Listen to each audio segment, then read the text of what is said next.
The next question is, what type of coping mechanisms did you find helped you find a better state of mind?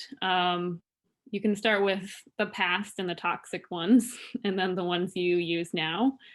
Um, I will go first. So I guess mine, I think as I'm listening to everyone talk, actually, I was like very much just brushing over my mental health issues even on this panel just now. So I guess like in college or even in high school, I definitely had just some, not necessarily like a true eating disorder, but I definitely would watch what I ate. At some points, I would like count the calories that I consumed. I definitely have thrown up before and would feel bad about myself. I worked out. Sarah, similar to you, I've always felt like a big runner comparative to other runners. So it was something that I was very self conscious about in high school. I was very strong and I got called a beast a lot. And so, like, in my mind, that was a bad thing. And so, even now, if somebody's being nice and saying it in a positive way, it still has that negative connotation in my head. And so, um, that was like a big part of me controlling things, was like controlling what I ate or working out for really long periods of time. Like I when I was a freshman at Northern, I would lift for like 2 hours, and like that was like not part of my workout at all. So like that was a lot of just like how I controlled things, as like making sure I ran things perfectly. And unlike Sarah, I was very obsessive about how I did things and what time I did them, and if I had to do one more minute, then I'd make sure I did that minute, and warmed up all the time, like warmed up, did our whole agility drills, like even on like break or whatever, just to make sure like, um, yeah, it was definitely an obsessive, very like structured, scheduled thing for me. And that's how I probably managed my anxiety. And as I let those things go, I'm now having to just manage anxiety. Um, which for me, yeah, I mean, like meditation and some things, but a lot of my behaviors and anxiety, like they come out in very weird ways. And I'm just like just now realizing a lot of those things. So as they crop up, kind of like Katie was saying, like I'm having to say, okay, this is not rational, and like this is how I'm going to deal with them. But it's still a learning process, and it's just realizing it honestly is like part of the battle to improve it and make sure that I'm not trying to just go back to old habits and just trying to like structure everything perfectly, because that's never going to happen. Yeah. Katie, you want to go next? Yeah, I totally agree. I was just trying to think about how I would say I coped with mental health issues in the past. And I think what I did is I doubled down on all the toxic things that I believed and really justified my thinking in certain ways. So, for example, I truly believed that I was a big runner. I was bigger than everybody else. And that justified me putting in more miles, overtraining, when really I was doing that to try to boost my self esteem and try to deal with anxiety. Um, and so I think I just justified everything in my head. Like, I need to train this much because I'm at this level and I need to stay here. And I only got here because I trained this much. So really just kind of pushing everything that wasn't running to the periphery and just using running really to justify everything, to really not deal with what might be going on with me, what was going on with me at the time. It really took me having a child to really want to address my mental health issues with a mental health professional. And that has been the biggest relief I've ever felt, is talking regularly with my counselor. Because too, and after I had my daughter, my anxiety would start to come out in these really strange ways, like just constantly worrying. And I kept saying to people, is this what parenthood is? Like, I'm a mess and I'm a wreck. And everyone's like, oh yeah, that's what it is. And that's a funny joke, but I really, really needed help sorting it all out because that's just I wasn't having a good time. So really getting a mental health professional to help me and to get to know me and to help me identify what's happening and how to work through it has just been the biggest help for me. So in the past, I think I just used tried to use running as my mental health, and really that was the problem in the first place. And then today, I actually am just trying to address it with therapy. Yeah. Yeah, Yeah, no, go ahead, Katie. that last part was definitely a hitter because growing up, there was like certain things that were kind of like hard or like I didn't really want to deal with. So like I would run and running like really took away everything. Like I didn't feel anything. I couldn't remember anything. I didn't think about anything. Even when you're in races, you don't even notice the people in the crowds. And then you're running so hard, the pain in your body is some type of like relief too, because you're just leaving it all on the track. It's just leaving it all there. And then like when I got to college, running became the problem. So I'm like, well, I can't run to running anymore because running is now the problem because of all the environment and the environment pressures and the people who I was around. So I was like, okay, now I need to ignore, right? Because before I was ignoring my issues too, because I used running just to run, but the problems would still be there. So now I'm not really understanding how to like solve any issue, but now I'm running, but I want to complete my school. I don't want to just quit. So what I did, I would just try to ignore some of the things that were really daunting me, but it was hard because I could see the difference physically, like physical things started to change. So it started to become too much. So right after my season, my last semester of season, I was like done. I was like, well, I'm not going to restart or make another commitment to go competitive because I don't want if it got worse in college, it's only going to get worse in pros. That's how I felt. So I'm like, I don't even want to deal with something like that. So I pretty much just walked away after I fulfilled my commitment.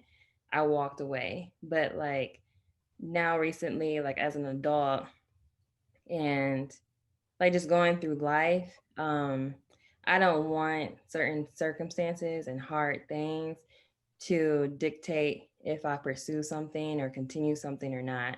So that like one circumstance or experience, that 4 years in college, um, it shouldn't have stopped me from running.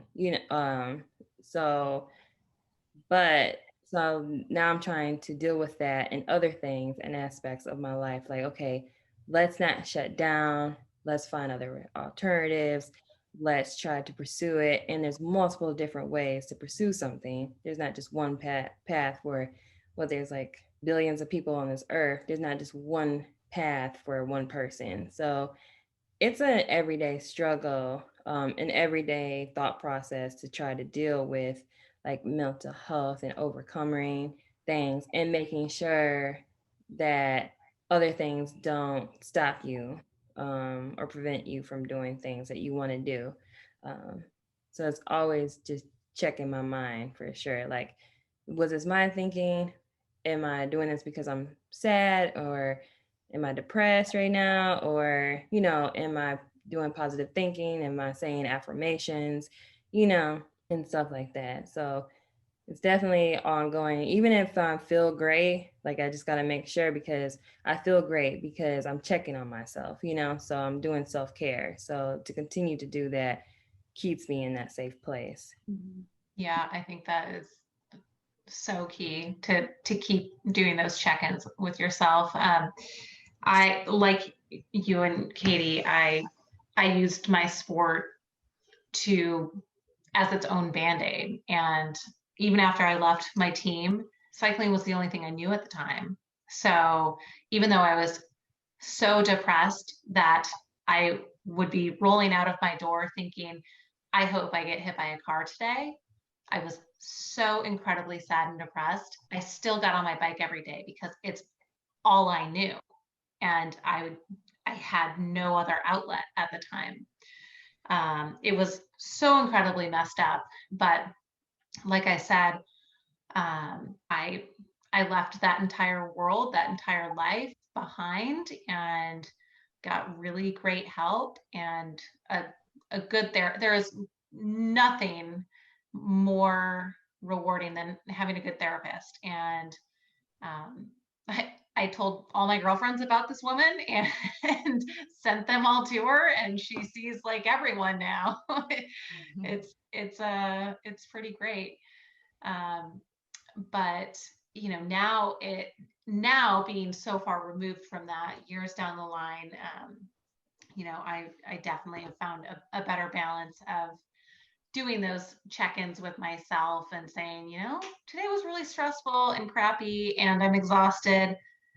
I'm just going to go do some yoga, and that's going to be my workout, and that's going to be fine. Like, I don't have to answer to anybody. I don't have to log any number of hours or miles, or nothing matters. Like, my mental health matters and my sanity. And, it's just as beneficial for me to go spend 45 minutes on my mat and then to go slog out a sad, slow 5 miles because I'm so exhausted I can barely drag myself down the trail. And so that's been really, really fulfilling to get to that point in my life, because I was obsessed with getting the work in just for the sake of getting the work in.